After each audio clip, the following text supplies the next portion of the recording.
The old concert hall stood quiet in the evening light, its grand architecture a shadow of what it once was, but still beautiful in a worn-down way.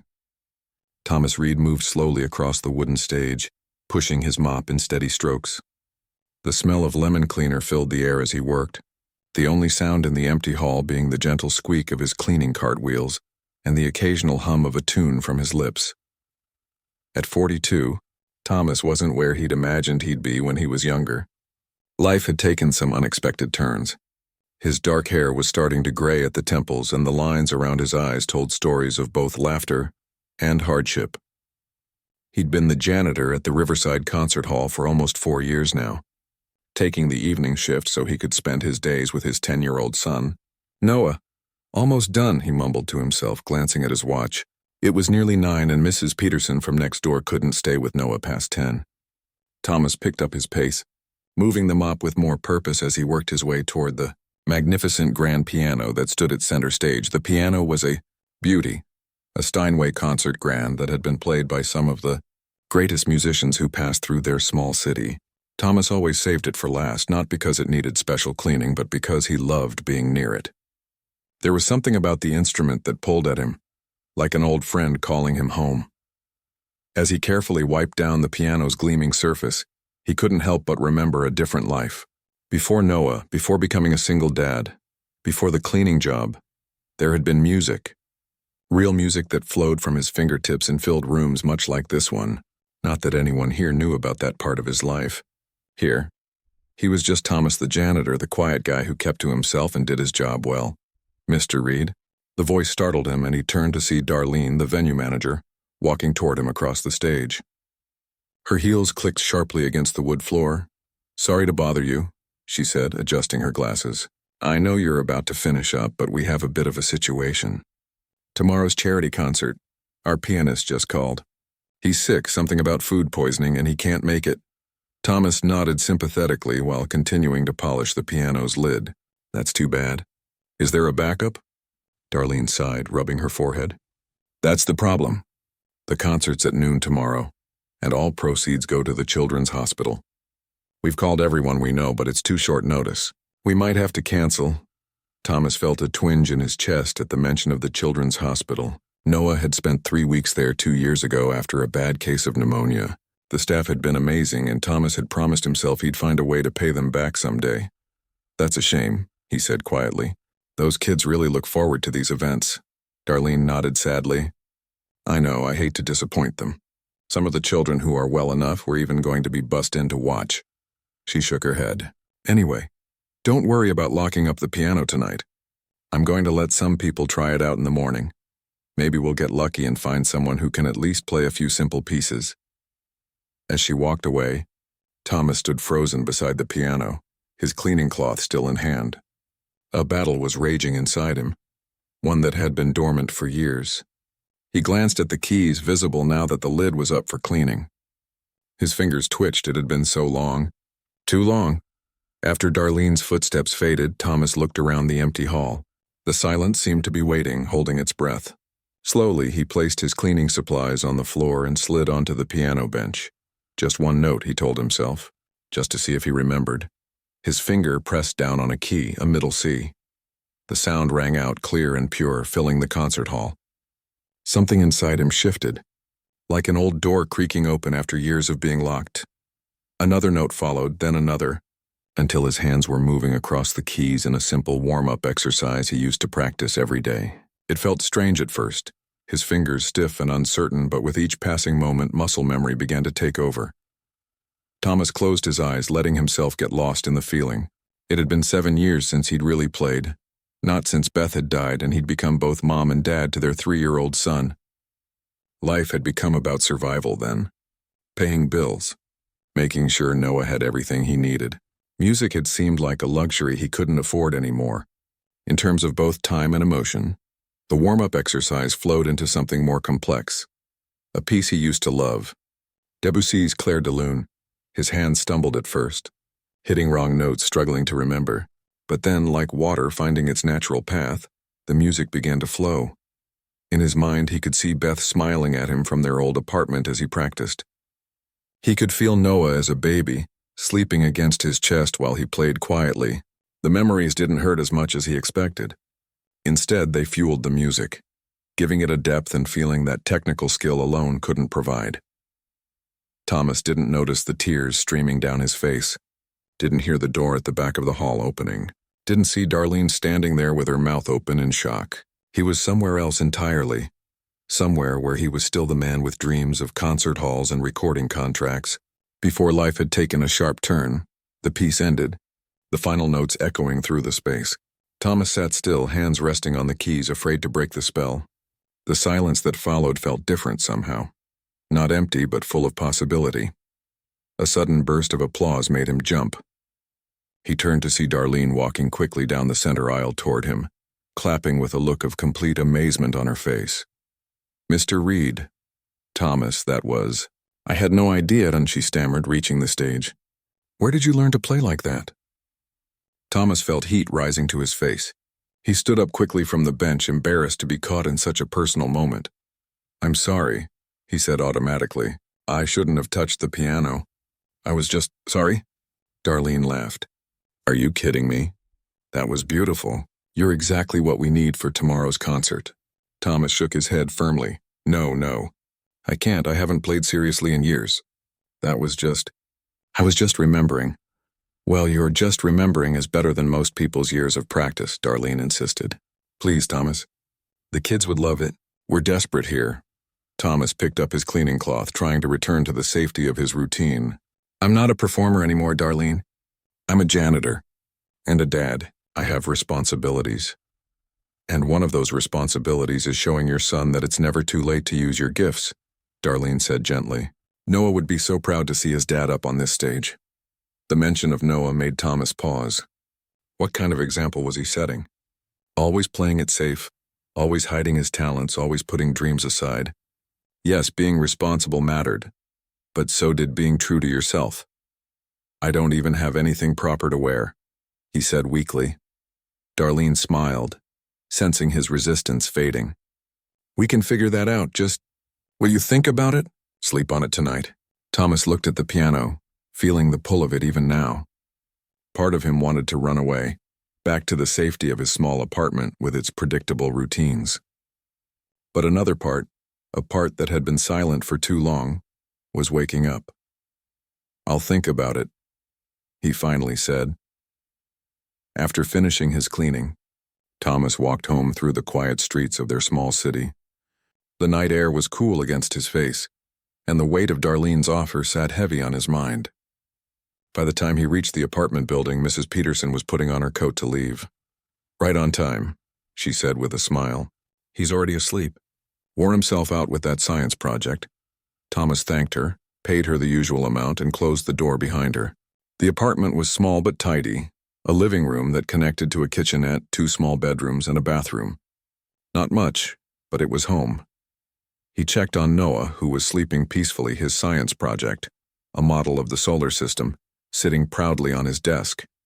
Thomas smiled at the sight of his son's face, so innocent in sleep. What would Noah think if he saw his dad playing in a real concert? Would he be proud or embarrassed?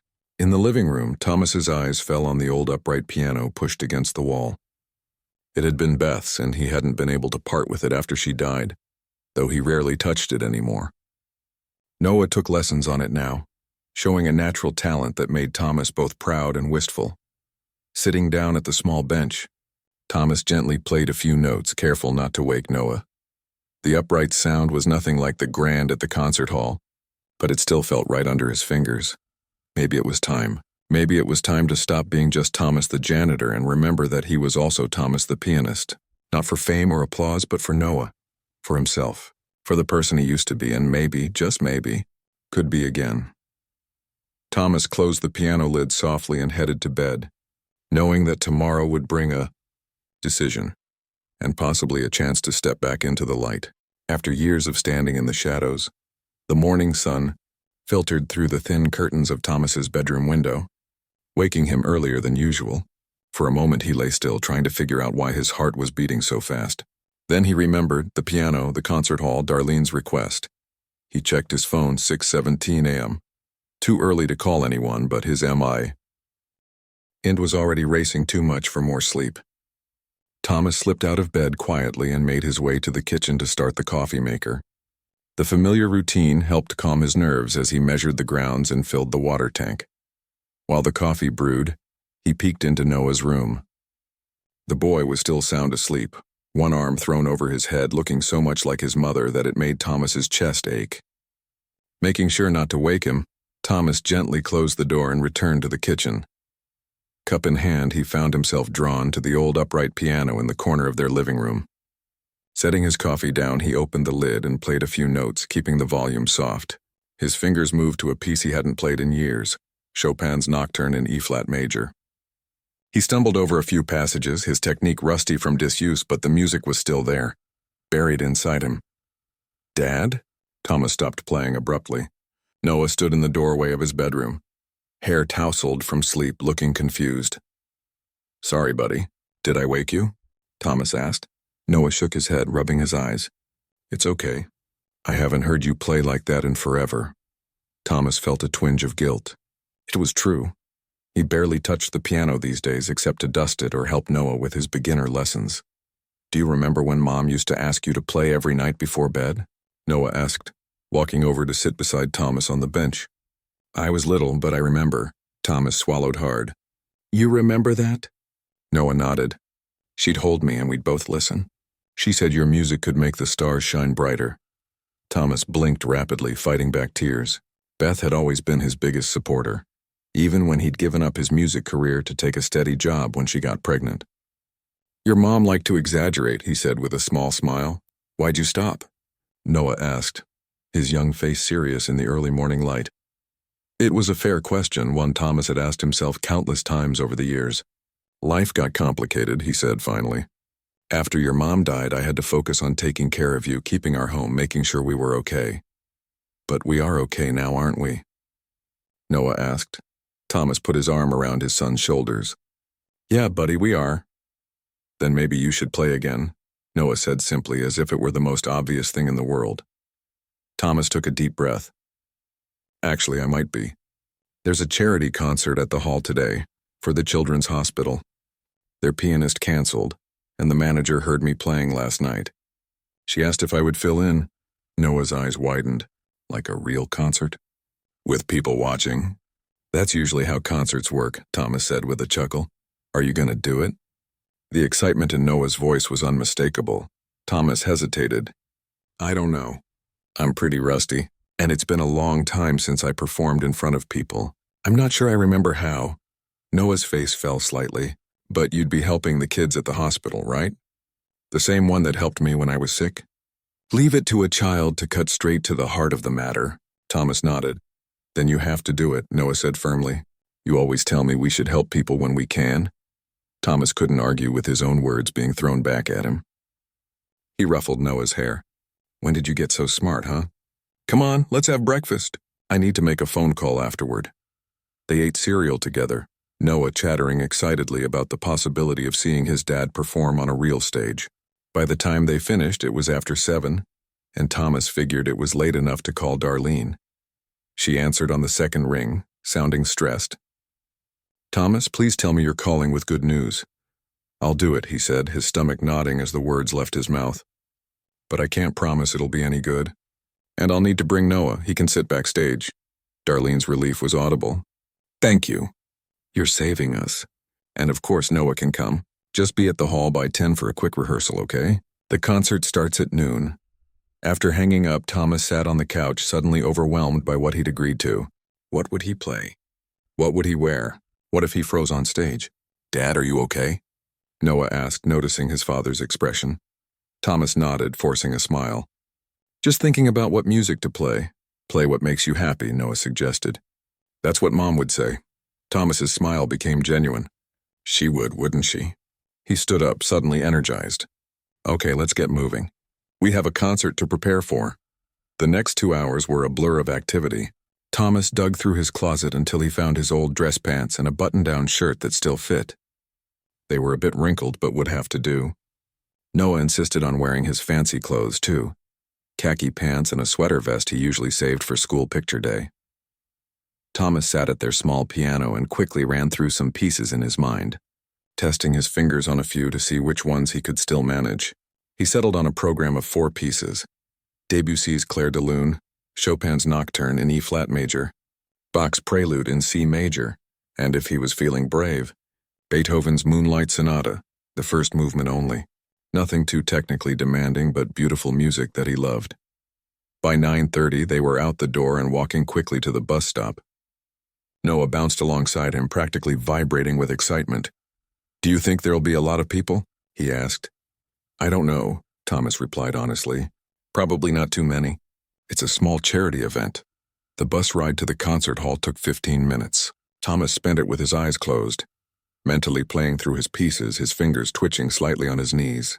Noah watched him with fascination. When they arrived, Darlene was waiting at the stage door, relief washing over her face as she spotted them.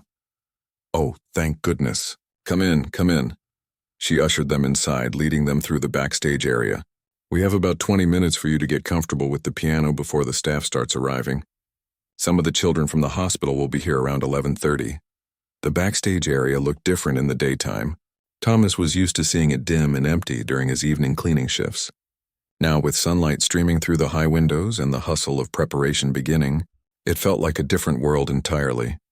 And there was the piano, the beautiful Steinway Grand, sitting center stage, lid raised and waiting. Thomas approached it slowly, feeling like he was walking toward an old friend he'd wronged somehow. "I'll leave you to get acquainted," Darlene said. "Noah, would you like to see where you'll be sitting during the concert?" Noah looked at his dad, who nodded. "Go ahead, buddy. I need a few minutes alone with this piano." As Darlene and Noah walked away, Thomas sat down on the bench. The stage was empty, the auditorium quiet.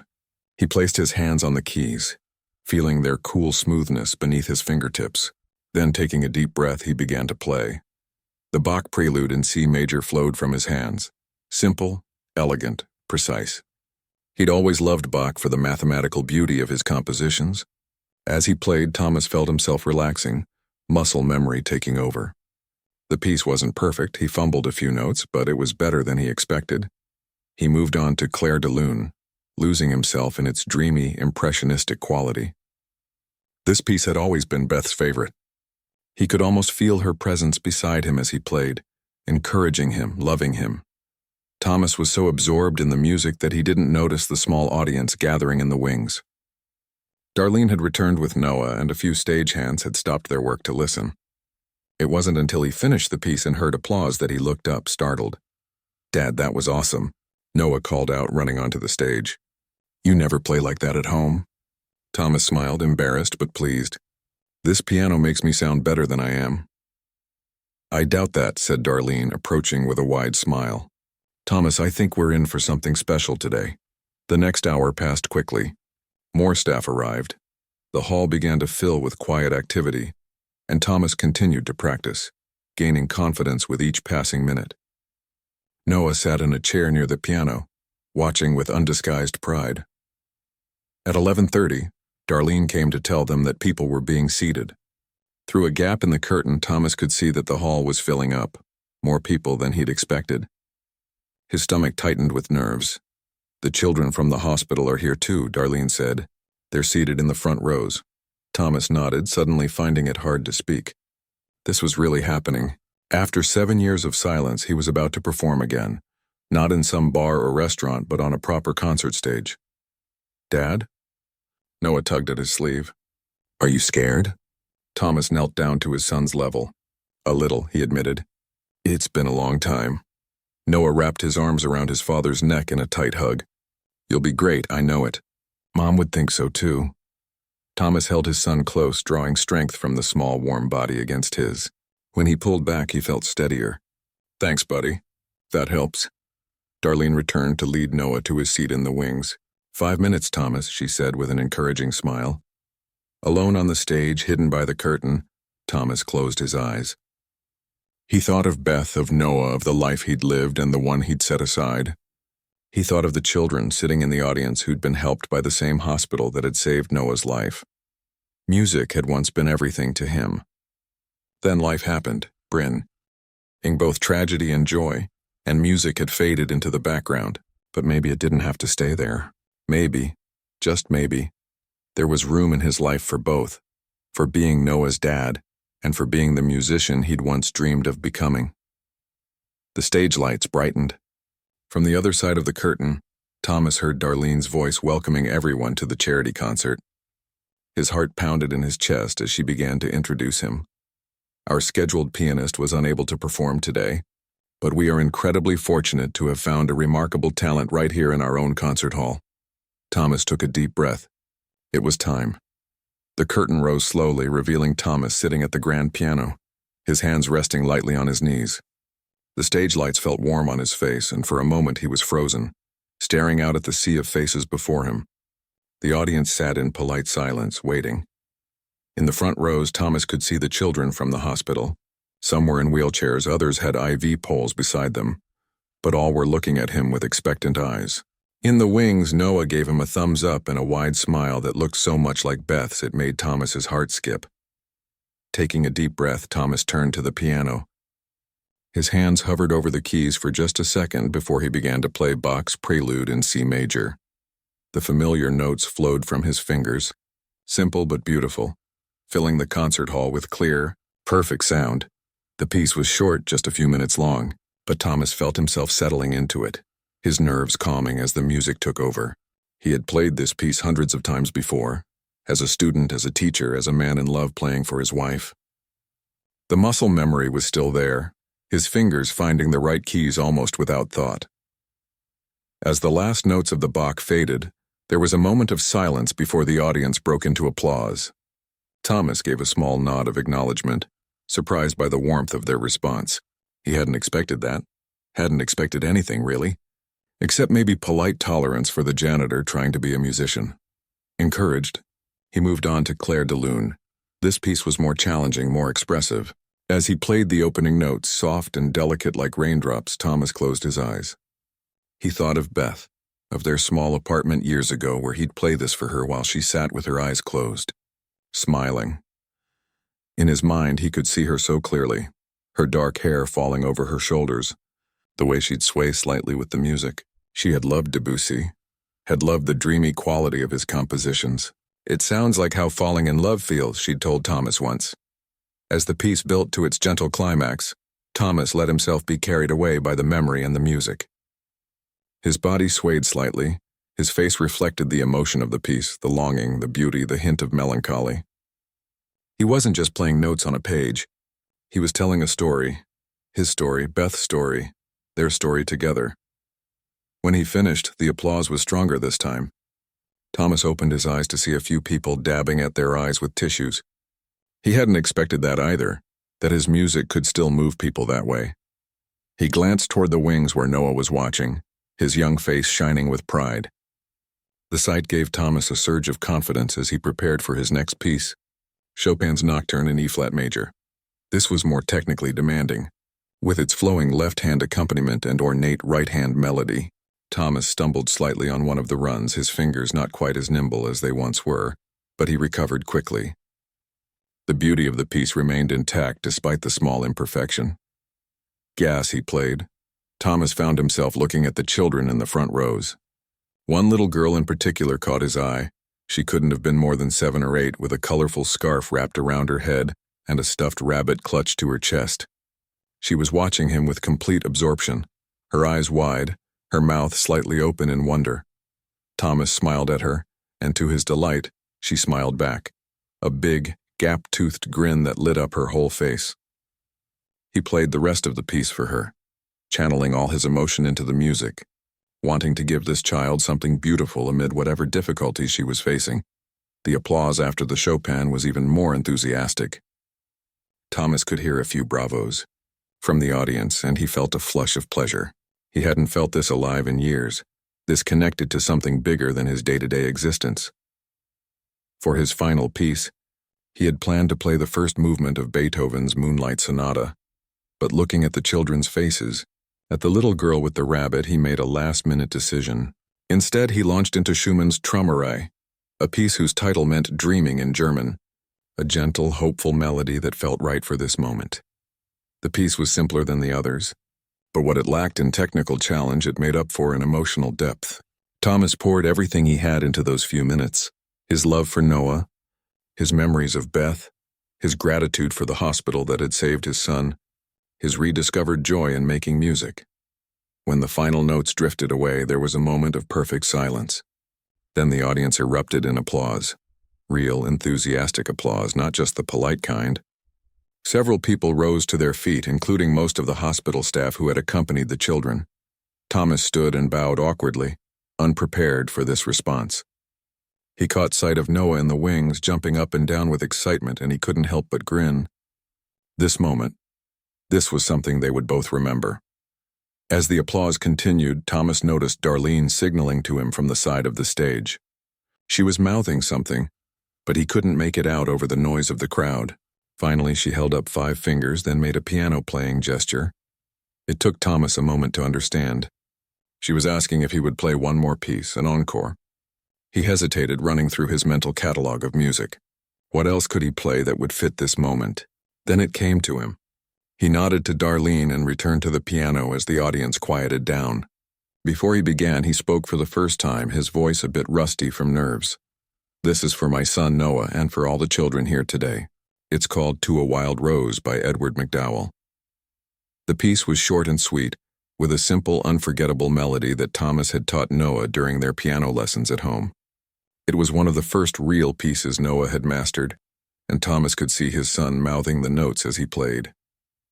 As the last gentle notes faded away, Thomas looked directly at the children in the front row. The little girl with the rabbit was beaming at him, and a boy next to her was tapping his fingers against his leg, as if trying to remember how the melody went. The applause this time was warm and appreciative. Thomas stood, bowed once more, and then gestured toward the wings where Noah was watching. "That's my boy," he said simply, his voice thick with emotion.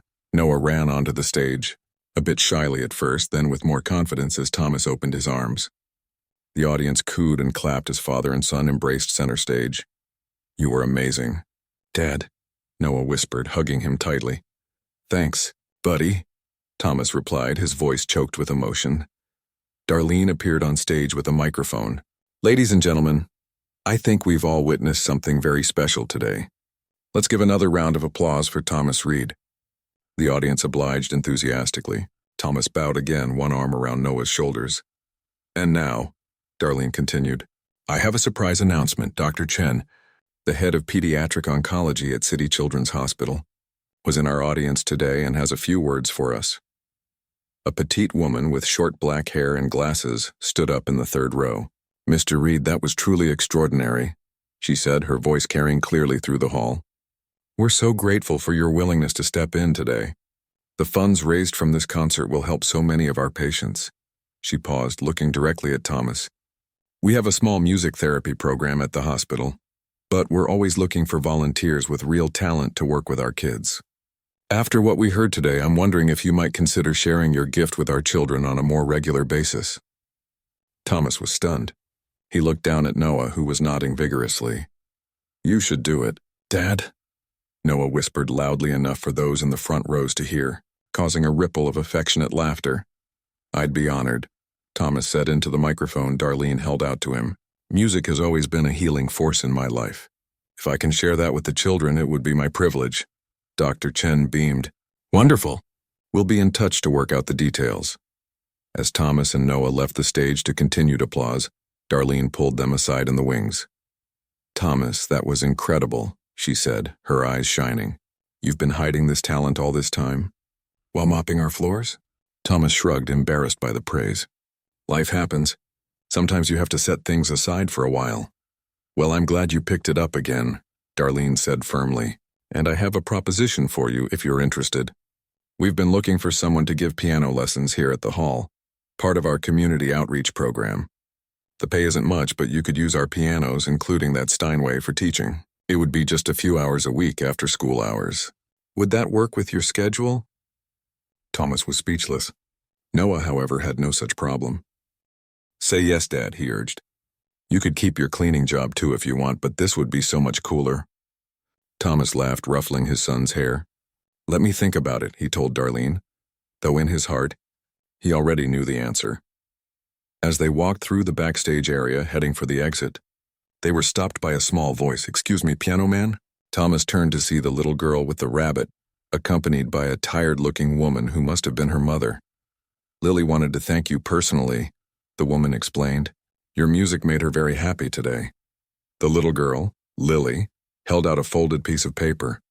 "I drew this for you," she said shyly. Thomas knelt down to her level and accepted the paper, unfolding it carefully. It was a crayon drawing of a stick figure playing a very large piano, with musical notes floating in the air and a smaller stick figure watching. Above it in wobbly letters were the words, "Thank you for the beautiful music." "Thank you, Lily," Thomas said, his voice thick with emotion. "This is the nicest gift I've received in a very long time. I'll keep it forever." Lily beamed, clutching her rabbit tighter. "Will you play again sometime? Promise?" Thomas looked at the hopeful face before him, then at his son, then back at the drawing in his hands. Something was shifting inside him, something important. "Yes," he said, and he meant it. "I promise." 2 weeks had passed since the charity concert, and Thomas's life had taken on a rhythm he hadn't experienced in years. He was still the evening janitor at the Riverside Concert Hall, still mopped the same floors and emptied the same trash cans. But now there was something more, something that made his steps lighter and his smile come easier. 3 afternoons a week he arrived at the hall early, not with mop and bucket, but as a piano teacher. Darlene had set him up in one of the smaller rehearsal rooms with an upright piano for beginners and access to the Steinway Grand for more advanced students. Word had spread quickly after the concert, partly through Darlene's enthusiastic promotion and partly through a video someone had posted online of his performance. Dad, look!" Noah burst into the kitchen one morning, tablet in hand, nearly knocking over his cereal bowl in excitement. "You're famous." Thomas laughed, taking the tablet from his son. "I doubt that, buddy." But there it was, a video titled, "Janitor's Surprise Piano Performance Leaves Audience in Tears," with over 20,000 views. Thomas watched in amazement as a slightly shaky recording showed him playing Schumann's Traumerei, his face transported by the music. "The comments, Dad." Read the comments. Noah insisted, bouncing on his toes. Thomas scrolled down, his cheeks growing warm as he read, "This brought me to tears. So much feeling. Who is this man? He plays with such emotion. My daughter was at this concert. She hasn't stopped talking about the piano man since." That last comment made Thomas smile. He had started his first session at the Children's Hospital the day before, and several of the kids had called him Piano Man, including little Lily with her stuffed rabbit. The hospital visits were different from the teaching, less formal, more about the joy of music than technique. Thomas would wheel a keyboard from room to room playing requests, teaching simple songs, or sometimes just providing background music while the children rested or received treatments. "How was it?" Noah had asked when Thomas picked him up from their neighbor's apartment after that first hospital visit. Thomas had to think about his answer. "Hard," he said finally. "Some of those kids are very sick, Noah, but also wonderful. They're so brave and they get so happy when they hear music they like." Noah had nodded solemnly. "Like when I was sick there, and the music therapist came with her guitar. It made me feel better, even though I still felt awful." Exactly like that. Now 2 weeks into his new routine, Thomas was preparing for his 4th hospital visit. Noah, who had no school due to a teacher workday, was coming with him this time, something the boy had been looking forward to all week. "Do you think Lily will be there?" Noah asked as they rode the bus to the hospital. Thomas had told him about the little girl with the rabbit who had given him the drawing, now proudly displayed on their refrigerator door. "I hope so," Thomas replied. "She was having a good day when I saw her on Tuesday." The hospital corridors were bright and colorful, with murals of forests and oceans painted on the walls. Still, there was no disguising the serious work that happened here. The battle against illness fought every day by doctors, nurses, patients, and families. Dr. Chen met them in the pediatric oncology ward, her face lighting up when she saw them. "Thomas, and this must be Noah. We've heard so much about you." Noah shook her hand politely. "My dad says I can help today. I've been practicing heart and soul all week so I can play duets with the kids." Dr. Chen smiled warmly. "That's wonderful. Music is powerful medicine, you know, sometimes more effective than what we prescribe." She led them to a small activity room where several children were gathered, some in wheelchairs, others sitting on colorful beanbags. Thomas recognized a few faces from his previous visits, including Lily, who waved excitedly when she saw him. "Piano man, you came back," she called out, clutching her ever-present rabbit. "I promised I would, didn't I?" Thomas replied, setting up the keyboard the hospital had purchased after his first visit. "And I brought my son today. This is Noah." Noah gave a shy wave, suddenly quiet in the face of so many unfamiliar children, some with visible signs of illness. Thomas could see him taking it all in. The IV poles, the bandaged arms, the surgical masks worn by some of the more vulnerable kids. "Noah's a pianist too," Thomas said, hoping to draw his son out. "Maybe you can show them what we've been practicing." Noah hesitated, then nodded. He sat beside his dad at the keyboard, and together they played Heart and Soul, Noah taking the simple part while Thomas added the more complex accompaniment. The children watched with interest, some tapping their feet or swaying to the catchy tune. When they finished, a boy about Noah's age spoke up from his wheelchair. "Could you teach me that?" "The part he's playing?" Noah glanced at his dad, then moved over to make room on the bench. "Sure, it's easy. You just need 4 notes, like this." Thomas watched with pride as Noah showed the boy the simple pattern, guiding his fingers to the right keys. Soon the 2 boys were playing together, laughing when they made mistakes but trying again each time. For the next hour, Thomas and Noah made music with the children. They played songs from movies the kids knew, taught simple patterns to those who were interested, and even had a sing-along to some pop songs that Thomas learned on the spot, picking out the melodies by ear. Throughout it all, Thomas couldn't help noticing how naturally Noah interacted with the children, how patiently he showed them finger positions, how he didn't stare or ask questions about their illnesses but treated them like any other kids he might meet at school. Toward the end of the session, a nurse came in with a girl Thomas hadn't seen before. She was thin and pale, with dark circles under her eyes, and she moved slowly, leaning heavily on the nurse's arm. "This is Paula," the nurse explained quietly to Thomas. "She just finished a round of chemo and wasn't feeling up to joining earlier, but she heard the music and wanted to come see."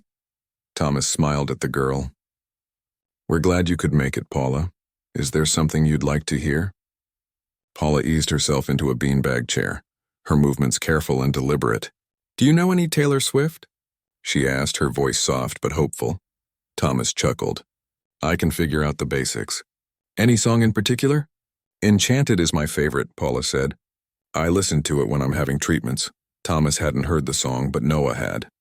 "Dad, it goes like this," he said, picking out the main melody with one finger.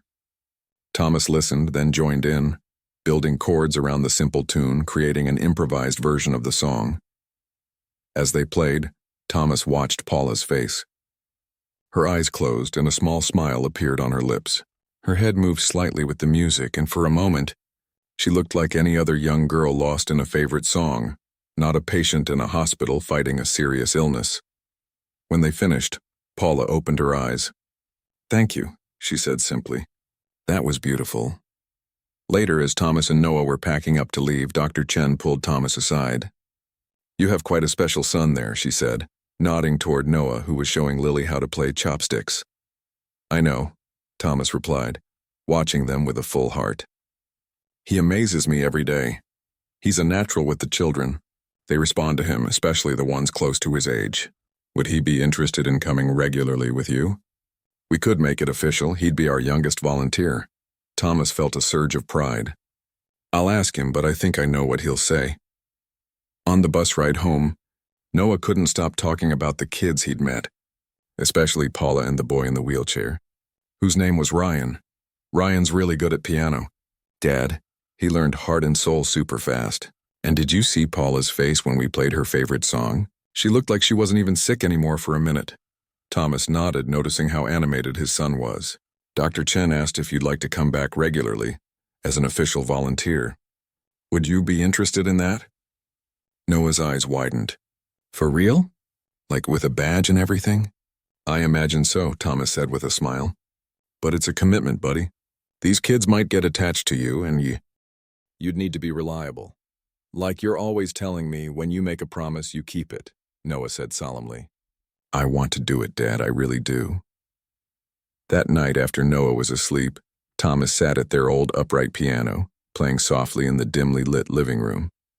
He thought about the strange path his life had taken, how losing Beth had derailed his music career, how years of just getting by had nearly made him forget who he was, how cleaning a piano on a quiet evening had somehow led him back to himself. His fingers moved to Traumerei, the piece he'd played at the concert. It meant dreaming. And as he played, Thomas allowed himself to dream of possibilities that had seemed closed to him for so long.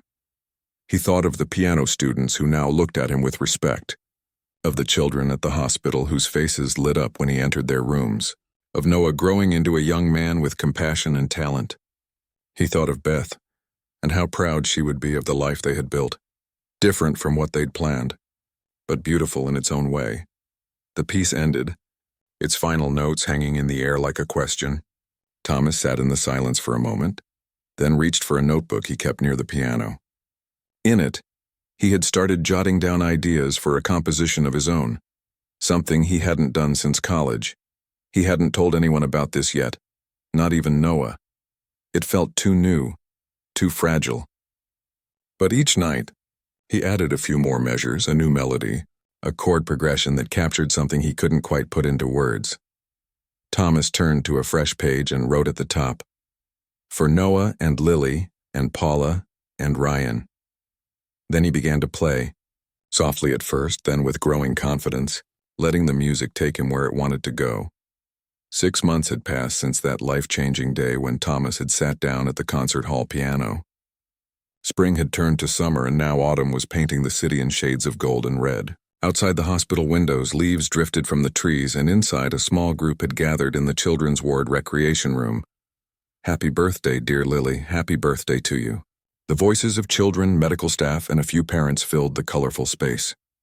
At the center of attention, Lily beamed, her rabbit toy wearing a tiny party hat that one of the nurses had crafted from construction paper. 6 candles flickered on a cake decorated with musical notes. Thomas played a flourishing chord on the keyboard to end the song, and everyone cheered as Lily blew out her candles. Noah stood nearby, his official hospital volunteer badge hanging around his neck, looking every bit the proud friend. "Make a wish," he encouraged. Lily closed her eyes tightly for a moment, then opened them with a mischievous smile. "Can't tell or it won't come true." Dr. Chen helped cut the cake while Thomas played soft background music. His repertoire had expanded considerably over the past months, incorporating everything from classical pieces to current pop songs requested by the kids. Today he was playing his own compositions, gentle melodies that filled the room like sunlight. "That's new," said a voice beside him. Thomas looked up to see Paula standing there. Her hair had started growing back, a soft fuzz covering her head, and there was more color in her cheeks than there had been months ago. "Did you write it?" Thomas nodded, continuing to play. "I'm working on a collection of pieces. This one's called Rabbit's Dance. It's for Lily." Paula listened intently, her head tilted. "It sounds happy, but a little bit sad too, like a good day when you know something hard is coming." Her insight struck Thomas. That was exactly what he'd been trying to capture. The bittersweet nature of moments like these, joy existing alongside the knowledge that life was fragile. "You have a good ear," he said. Paula smiled. "Ryan says I should learn piano when I get better. He's been teaching me some chords when the nurses let us use the keyboard." "Ryan's a good teacher," Thomas agreed, looking across the room where Noah and Ryan were carefully ensuring that every child got a piece of cake. The two boys had become close friends over the past months despite, or perhaps because of, the differences in their lives. Ryan's wheelchair didn't stop him from coming to the piano whenever Thomas and Noah visited, eager to learn new songs and techniques. The party continued, with games and more music. Thomas watched Noah moving comfortably among the children, some of whom were visibly ill, others in various stages of recovery. His son had grown in these months, not just physically, though he was certainly taller, but in maturity and compassion. As the celebration wound down and children began returning to their rooms, Lily's mother approached Thomas. She looked tired but happy, the way parents of sick children often did when experiencing a moment of normalcy amid the chaos of hospital life. "I wanted to thank you," she said, her voice quiet. "These music sessions have meant so much to Lily. The doctors say the improvement in her mood has actually helped her physical recovery." "She's a special kid," Thomas replied, watching as Lily showed her rabbit toy to a younger patient. "How is her treatment going?" Lily's mother's eyes brightened. "Really well. If the next scan is clear, she might be able to go home before Christmas. Not cured yet, but in remission. We're trying not to get our hopes too high, but that's wonderful news," Thomas said warmly. "And it's okay to hope. Hope is important." After saying their goodbyes, Thomas and Noah walked through the hospital corridors toward the exit. Their visits had become a steady fixture in the lives of the children here, something consistent in the often uncertain world of illness and treatment. "Dad?" Noah asked as they waited for the elevator. "Do you ever think about Mom watching us do this stuff?" The question caught Thomas by surprise. They talked about Beth often, keeping her memory alive, but Noah rarely asked such philosophical questions about her. "I do," Thomas answered honestly. "Sometimes when I'm playing, especially something she loved, I feel like she's listening somehow." Noah nodded, his young face serious. "Me too. I was just thinking she'd be really proud of us. Like, this isn't what we planned, but it's good, right? We're making people happy."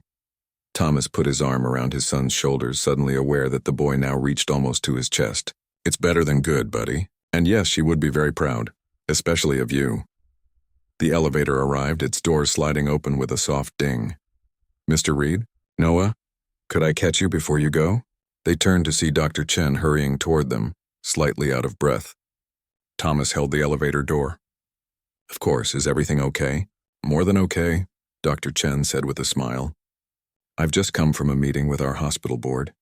They've approved funding for an expanded music therapy program, and they want you to head it, Thomas." Thomas blinked in surprise. "Me?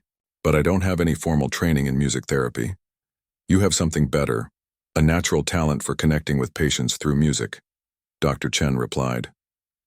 "We would sponsor you to get the proper certification, of course. It would mean a part-time position to start, but with potential to become full-time as the program grows." Thomas was speechless. Noah, however, was not. "Dad, that's amazing," he exclaimed. "You'd be doing this for real, like, as a job, not just volunteering." Thomas's mind raced. A real return to music as a profession, not just a hobby or sideline to his janitorial work. The chance to develop a program that could help even more children.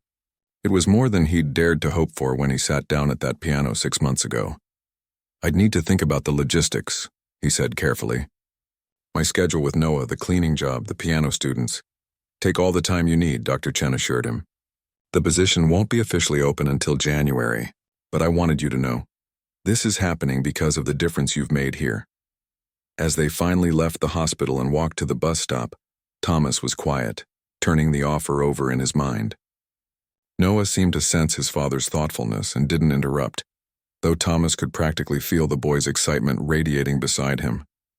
The bus was crowded with evening commuters.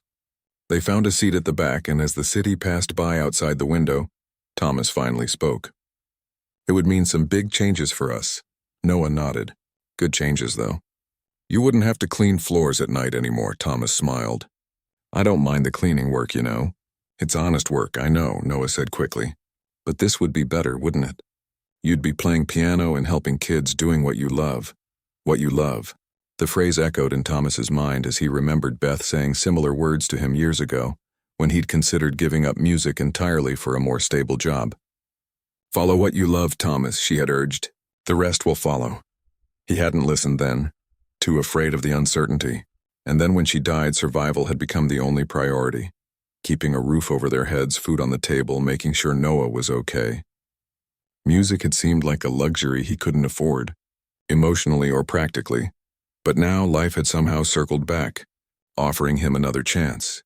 They got off at their stop and walked the short distance to their apartment building. The evening was cool, and lights were coming on in windows all around the neighborhood. In the 6 months since the concert, they'd made some small improvements to their home. Nothing dramatic, but signs of a life expanding beyond mere survival. New curtains in the living room, a proper desk for Noah's schoolwork, a tuned piano. As Thomas unlocked their door, he noticed an envelope H had been slipped underneath.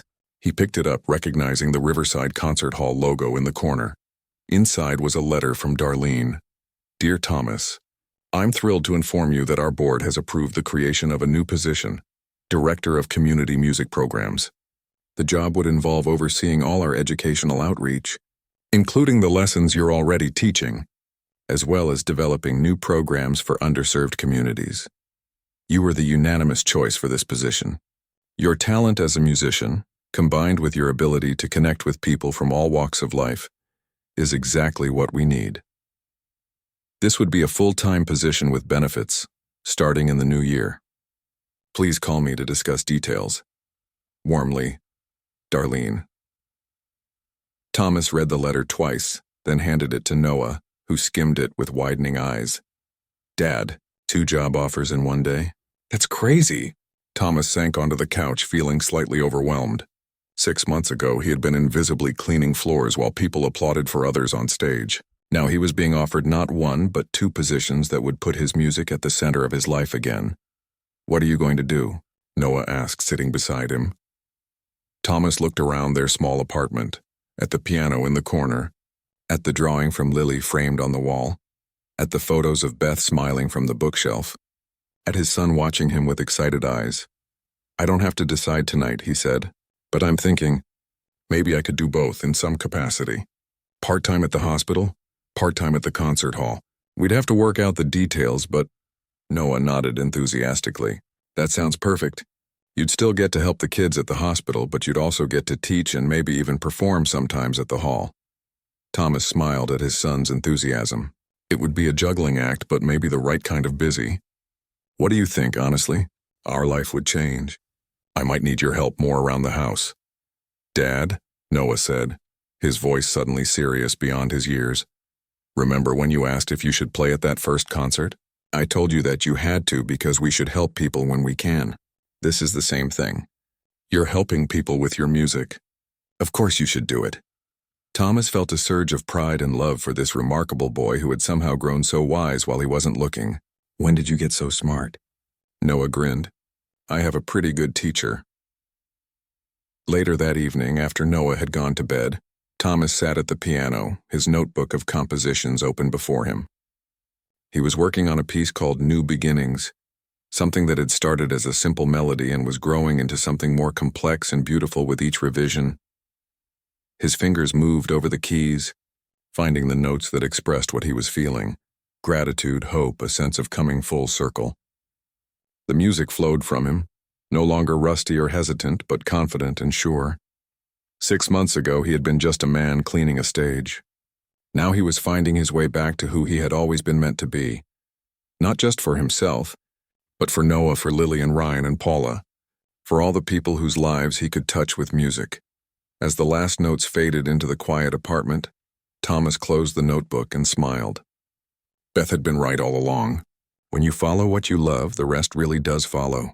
Sometimes it just takes a while to find the path again.